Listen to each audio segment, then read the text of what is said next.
प्रधानमंत्री नरेंद्र मोदी अपनी मां हीराबेन के जन्मदिन के अवसर पर पावागढ़ में पूजा करेंगे और इस दौरान वो मंदिर पर ध्वजारोहण भी करेंगे। जानकारी के मुताबिक मंदिर पर 500 साल के बाद ध्वजारोहण किया जाएगा।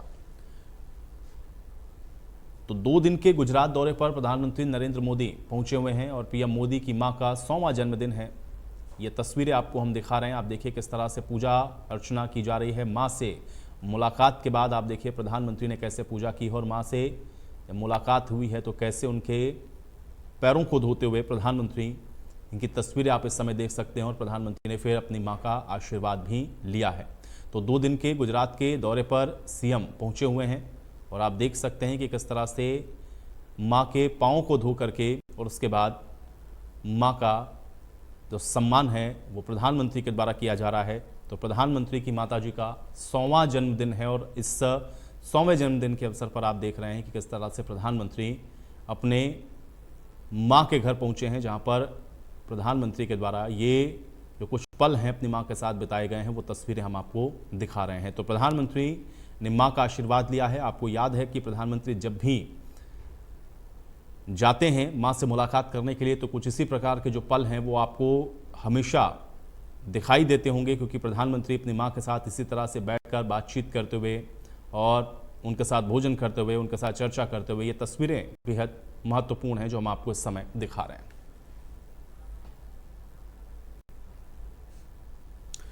तो प्रधानमंत्री गुजरात के 2 दिवसीय दौरे पर पहुंचे हुए हैं, जहां पर उन्होंने अपनी मां हीराबेन के जन्मदिन के अवसर पर इन तमाम ये जो पूरा कार्यक्रम है उसमें शिरकत की और आप देख रहे थे किस तरह से प्रधानमंत्री ने ये जो कुछ पल हैं वो अपनी मां के साथ बिताए हैं। और चलिए अब रुख करते हैं फटाफट खबरों की ओर। प्रधानमंत्री नरेंद्र मोदी अपनी मां हीराबेन के जन्मदिन के अवसर पर पावागढ़ में पूजा अर्चना करेंगे। इस दौरान मंदिर पर ध्वजारोहण भी करेंगे। जानकारी के मुताबिक मंदिर पर 500 साल के बाद ध्वजारोहण किया जाएगा। पीएम मोदी की मां हीराबेन 100वें साल में प्रवेश कर गई हैं, लिहाजा प्रधानमंत्री मोदी इस अवसर पर पावागढ़ में मां काली के दर्शन और पूजा पाठ करेंगे। प्रधानमंत्री मोदी पावागढ़ में पुनर्विकसित श्री कालिका माता मंदिर का उद्घाटन करेंगे। मंदिर का उद्घाटन करने के बाद पीएम मोदी विरासत वन की यात्रा भी करेंगे। जम्मू कश्मीर के पांपोर में एसआई फारूक अहमद की हत्या आतंकियों ने किडनैप करने के बाद मारा। लेथपुरा इलाके में तैनात थे सब इंस्पेक्टर फारूक अहमद भी।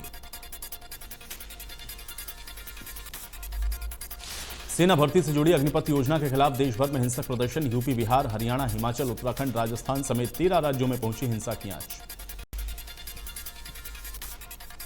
18 और 20 जून को हिंसक प्रदर्शन की आशंका, खुफिया एजेंसियों ने जारी किया अलर्ट। अग्निपथ के विरोध को लेकर केंद्र की हुई अहम बैठक।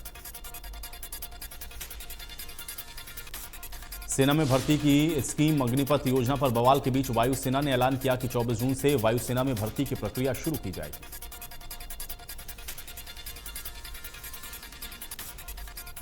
सीएम ने ट्वीट करके पीएम मोदी का धन्यवाद किया। लिखा कि पिछले 2 वर्षों से कोविड-19 महामारी के चलते प्रभावित सेना भर्ती में प्रधानमंत्री के इस निर्णय से बड़ी संख्या में युवा अवश्य ही लाभान्वित होंगे।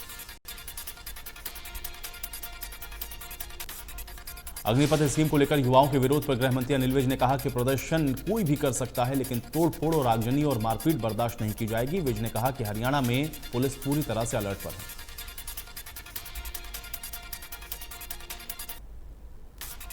हरियाणा के शिक्षा मंत्री कंवरपाल गुर्जर ने कहा कि सेना में अग्निवीर योजना के तहत युवाओं की भर्ती सरकार का एक अच्छा प्रयास है। युवाओं को इसके कई फायदे होने वाले हैं। कंवरपाल गुर्जर ने कहा कि राजनीतिक पार्टियां इसका राजनीतिकरण कर रही हैं। उन्होंने कहा है कि युवा इससे सेना में सेवा देने के बाद सेना के रेगुलर भर्ती के लिए भी आवेदन कर सकते हैं। अग्निपथ योजना के तहत सेना में भर्ती को लेकर सूचना और प्रसारण राज्य मंत्री राज्यवर्धन सिंह राठौर ने कहा है कि इस योजना के तहत अधिक से अधिक सैन्य भर्तियां निकलेंगी। 15 साल और नौकरी करने का अवसर मिलेगा। अग्निवीर की भर्ती को लेकर इन दिनों देश और प्रदेश में भर्ती का विरोध युवाओं के द्वारा हो रहा है। भर्ती को हरियाणा भाजपा के प्रदेश अध्यक्ष ओम प्रकाश धनखड़ ने सरकार की अच्छी पहल बताया। धनखड़ ने कहा कि सरकार की मंशा इजराइल के तर्ज पर भारत को मजबूत बनाने की है। इसी के चलते प्रधानमंत्री नरेंद्र मोदी और रक्षा मंत्री राजनाथ सिंह ने अग्निवीरों की भर्ती किए जाने का मसौदा तैयार किया। रेल मंत्री अश्विनी वैष्णव ने युवाओं से हिंसक प्रदर्शन में शामिल नहीं होने की अपील की है। उन्होंने कहा है कि रेलवे की संपत्ति को नुकसान पहुंचाना गलत है।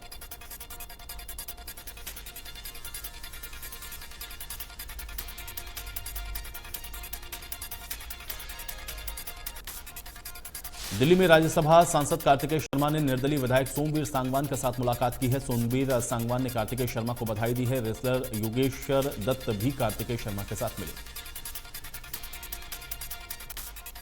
वहीं कार्तिकेय शर्मा ने सोमवीर सांगवान का चुनाव में समर्थन के लिए आभार जताया। कार्तिकेय शर्मा ने कहा कि युवाओं की आवाज राज्यसभा में वो उठाएंगे। खिलाड़ियों की आवाज को उठाना उनकी प्राथमिकता है।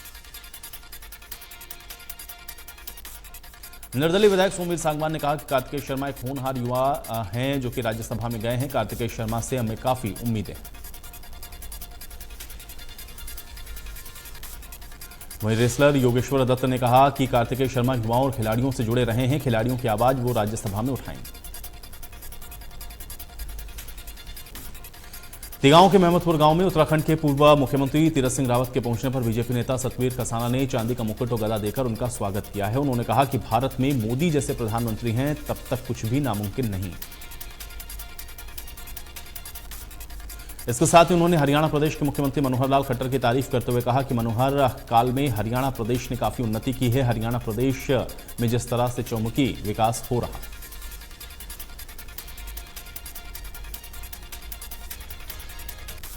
दुष्यंत चौटाला ने कहा कि हमने पिछले 20 सालों से गोला चीका के पिछड़ेपन को दूर किया है और गठबंधन सरकार किसी भी तरह के भ्रष्टाचार को सहन नहीं करेगी। डिप्टी सीएम ने आगे कहा कि अनाधिकृत तरीके से रजिस्ट्री का कोई भी मामला सामने आने पर तुरंत कार्रवाई होगी और कहा कि गोला चीका की सड़कों के विकास की सभी प्रशासनिक कार्रवाई हो चुकी है।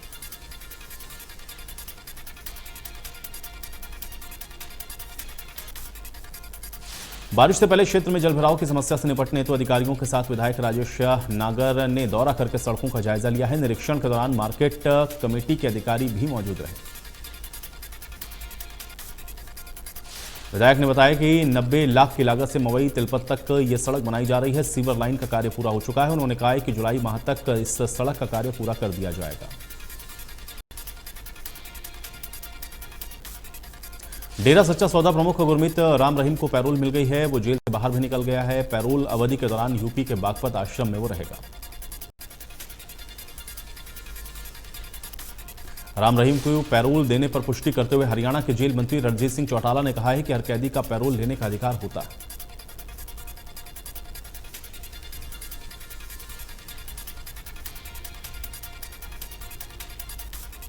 डेरा प्रमुख राम रहीम के पैरोल मिलने पर अंशुल छत्रपति ने आपत्ति जताई। कहा कि अपने वकीलों से विचार विमर्श करने के बाद जल्द ही न्यायालय का दरवाजा खटखटाएंगे।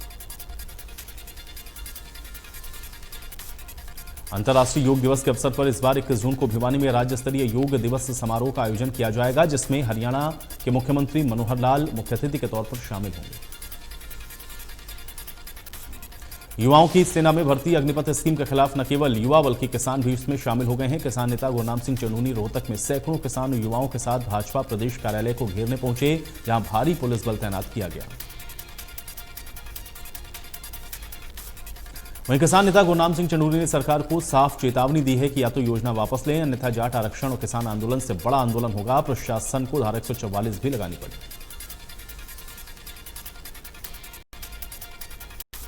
अग्निपथ स्कीम के विरोध में देश भर में उग्र प्रदर्शन किया गया है। इसके खिलाफ बिहार में पथराव हुआ है। ट्रेन में आगजनी की गई है, तो फिर वहीं देश के बाकी राज्यों में ये जोरदार विरोध देखने को मिला। दिल्ली से लेकर उत्तर प्रदेश, हरियाणा, राजस्थान, उत्तराखंड में इसके खिलाफ लोग सड़कों पर आ गए हैं। अग्निपथ स्कीम का सबसे ज्यादा विरोध बिहार में ही देखा जा रहा है। बिहार यूपी के कई जिलों में छात्रों ने ट्रेनों को आग के हवाले कर दिया है। आरा, छपरा, बलिया में युवाओं ने स्टेशन पर पथराव करके एसी बोगी के शीशे तोड़ दिए और सरकार के विरुद्ध जमकर हंगामा किया।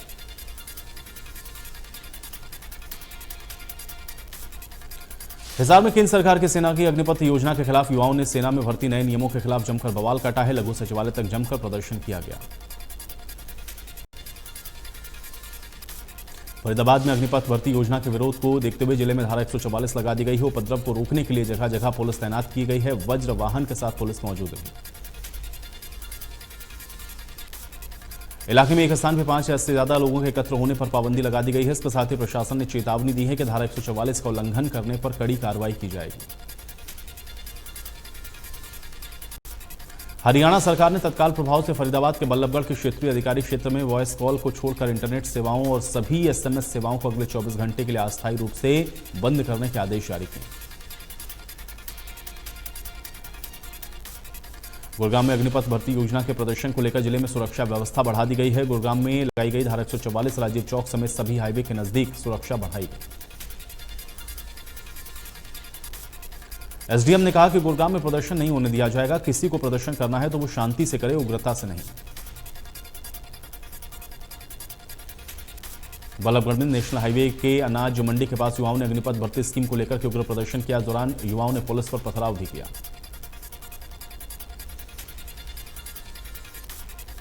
कनीना में अग्निपथ के विरोध में सड़क पर उतरे युवा कनीना शहर के बीचों बीच निकाला मार्च। पुलिस प्रशासन और कनीना एसडीएम भी मौके पर रहे मौजूद।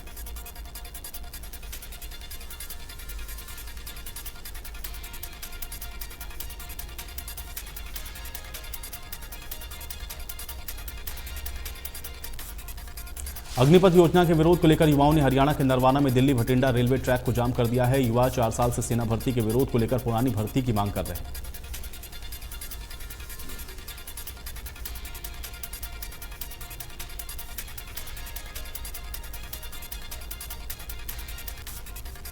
कैथल में अग्निपथ योजना के विरोध में युवाओं ने पेहुआ चौक पर जमकर नारेबाजी की है, जाम लगाया है। मौके पर भारी पुलिस बल मौजूद रहा है।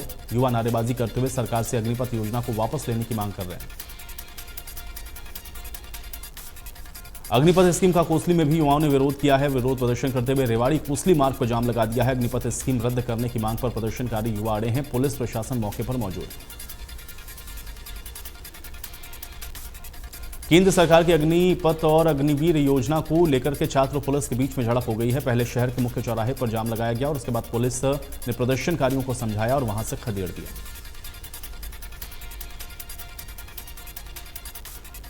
पुलिस के समझाने पर भी प्रदर्शनकारी नहीं माने हैं तो पुलिस ने फिर लाठीचार्ज कर दिया है। प्रदर्शनकारियों और पुलिस के बीच में झड़प हुई है। डीएसपी नरेंद्र सांगवान की मौजूदगी में सब हुआ।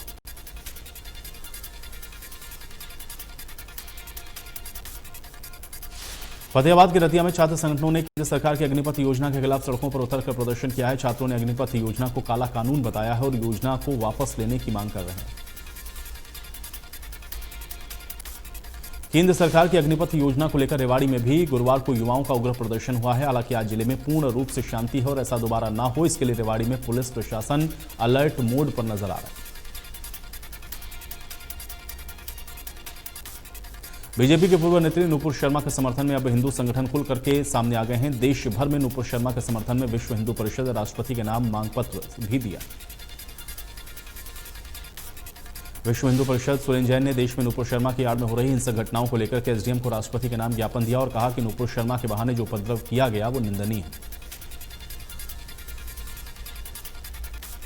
कुरुक्षेत्र में जेल प्रशासन और सरकार के द्वारा किया गया प्रयास सफल रहा है। कुरुक्षेत्र में खुले हरियाणा के पहले जेल पेट्रोल पंप की सेल 8.5 लाख के करीब पहुंच गई।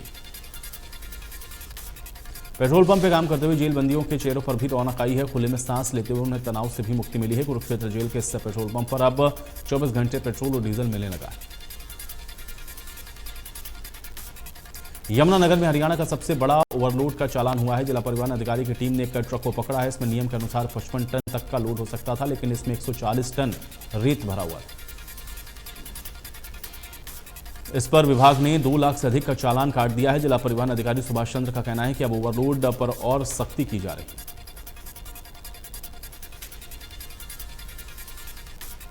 कुरुक्षेत्र के सेक्टर 7 चौकी प्रभारी जयकर्ण और महिला थाने में कार्यरत एक महिला एएसआई किरण को 60,000 रुपए की रिश्वत लेने के आरोप में विजिलेंस की टीम ने गिरफ्तार किया। विजिलेंस की टीम ने दावा किया है कि पैसा चौकी प्रभारी के कमरे से बरामद हुआ है। इसके बाद विजिलेंस की टीम ने कार्रवाई करते हुए दोनों को गिरफ्तार किया।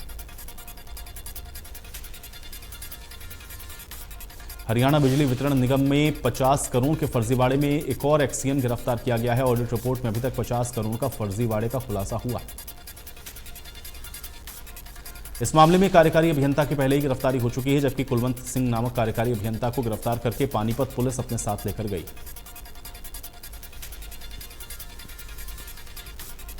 फरीदाबाद में सैनिक कॉलोनी से आए लोगों ने मूलभूत सुविधाओं को लेकर के नगर निगम मुख्यालय के बाहर विरोध प्रदर्शन किया है। लोगों का कहना है कि सेक्टर में रोड और सीवर की समस्या है, शिकायत के बाद भी समाधान नहीं होता।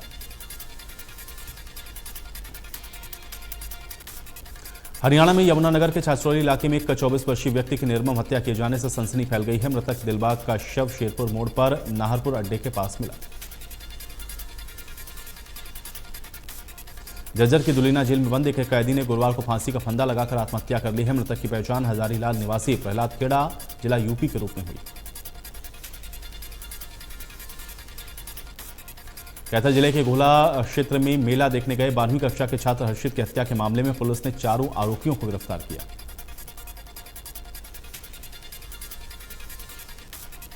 जींद नरवाना नेशनल हाईवे पे खटकर टोल प्लाजा कर्मियों की दादागिरी एक बार फिर से सामने आई है। टैक्स की पर्ची को लेकर टोल कर्मियों ने मिलकर झज्जर निवासी एक डॉक्टर की लात, घूंसे और डंडे से पिटाई की।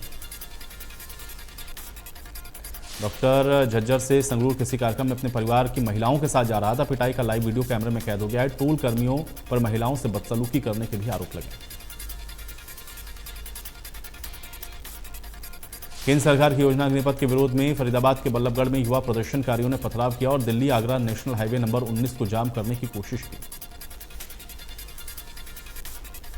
इसके बाद पुलिस ने कार्रवाई करते हुए 65 लोगों को गिरफ्तार किया है, जिन पर अब एफआईआर दर्ज करने की तैयारी की जा रही है। भिवानी में युवाओं के द्वारा जमकर रोष प्रदर्शन किया गया है। अलग अलग जगहों पर सड़क जाम करके विरोध जताया गया है। युवाओं ने भिवानी हिसार और भिवानी जींद मार्ग को जाम किया। न्यू गुरुग्राम के सेक्टर 81 से 92 तक नाले के गंदे पानी की निकासी को लेकर सेक्टरवासी परेशान हैं। जीएमडीए के अधीन आने वाले नालों पर आला अधिकारी ध्यान नहीं दे रहे। नेशनल हेराल्ड केस में राहुल गांधी से बीते शुक्रवार को ईडी से पूछताछ होनी थी, जिसको ईडी ने टाल दिया है। राहुल गांधी ने ही ईडी से पूछताछ शुक्रवार के बजाय सोमवार को करने की अपील की थी। ईडी की पूछताछ के खिलाफ कांग्रेस ने देश के कई राज्यों में प्रदर्शन किया है। ज्यादातर राज्यों में राजभवन का घेराव किया गया। प्रदर्शनकारियों को तितर बितर करने के लिए वाटर कैनन और आंसू गैस के गोले का इस्तेमाल किया गया।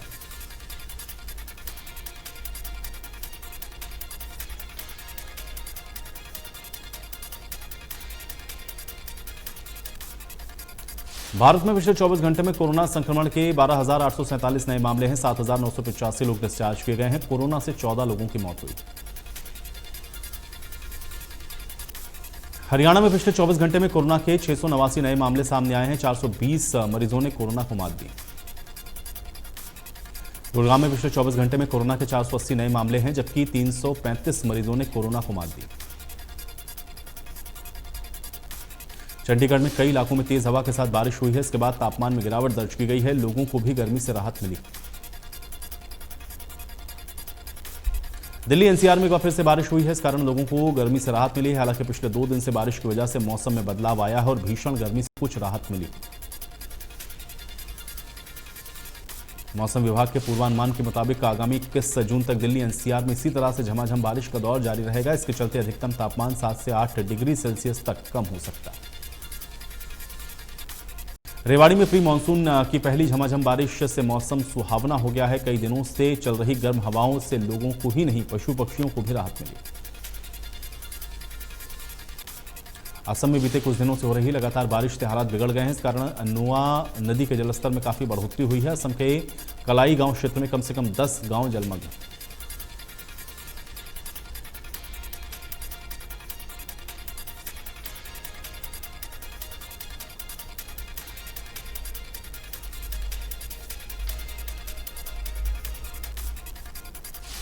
कानपुर में हुई हिंसा के बाद से शुक्रवार को भी हुई पत्थरबाजी के बाद अब जुमे की नमाज से पहले उत्तर प्रदेश में हाई अलर्ट घोषित कर दिया गया है। धर्म गुरुओं से संवाद करके शांति व्यवस्था बनाए रखने की अपील की गई।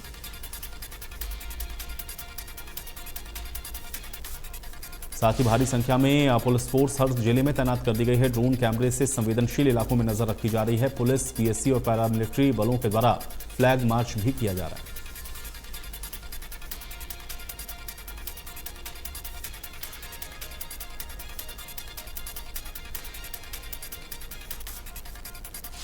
जम्मू कश्मीर अनंतनाग जिले की कोकरनाग इलाके में गुरुवार शाम से ही जारी मुठभेड़ देर रात खत्म हुई। इसमें सुरक्षा बलों ने दोनों आतंकियों को मार गिराया। मारे गए आतंकियों की पहचान जुनैद और बासित भट्ट के तौर पर हुई है। बासित भाजपा के सरपंच रसूल डार और उनकी पत्नी की हत्या के अलावा 2021 में एक पंच की हत्या में भी शामिल था।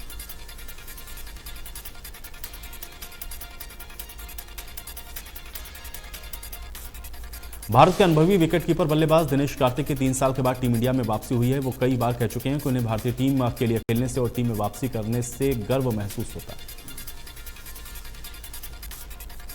आयरलैंड के पूर्व कप्तान विलियम पोर्टरफील्ड ने अंतर्राष्ट्रीय क्रिकेट करियर को अलविदा कह दिया है। 37 साल के पोर्टरफील्ड ने गुरुवार को अपने 16 साल के करियर को याद करते हुए संन्यास का ऐलान किया। भारतीय गेंदबाज हर्षल पटेल का उमरान पर बयान। कहा, मैं उमरान मलिक जितनी तेज गेंदबाजी नहीं कर सकता। अपने अंतर्राष्ट्रीय करियर को लंबा खींचने के लिए उन्हें अपने खेल की विविधता को लगातार विकसित करना होगा। इंडोनेशिया ओपन के क्वार्टर फाइनल में पहुंचे प्रणय प्री क्वार्टर फाइनल के अपने से 11 रैंक ऊपर हांगकांग के एंग का लॉन्ग एंगुसू को हराया।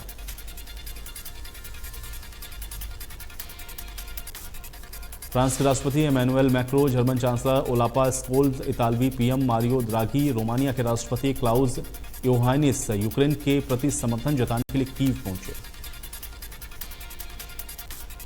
फ्रांस के राष्ट्रपति एमैनुएल मैक्रो ने शहरों को तबाह करने वाले और हमलों की बर्बरता की निंदा की और इरपिन और अन्य शहरों के निवासियों के साहस की प्रशंसा भी की है, जिन्होंने रूसी सेना को राजधानी पर हमला करने से रोका।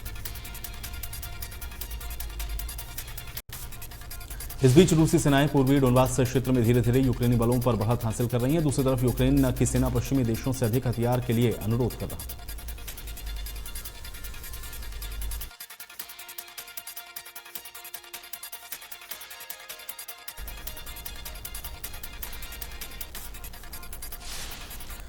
तो कैसा रहेगा आज आपका दिन? साथ ही जानिए अपनी समस्याओं का हल थोड़ी ही देर में हमारे खास कार्यक्रम एस्ट्रो मंत्र में।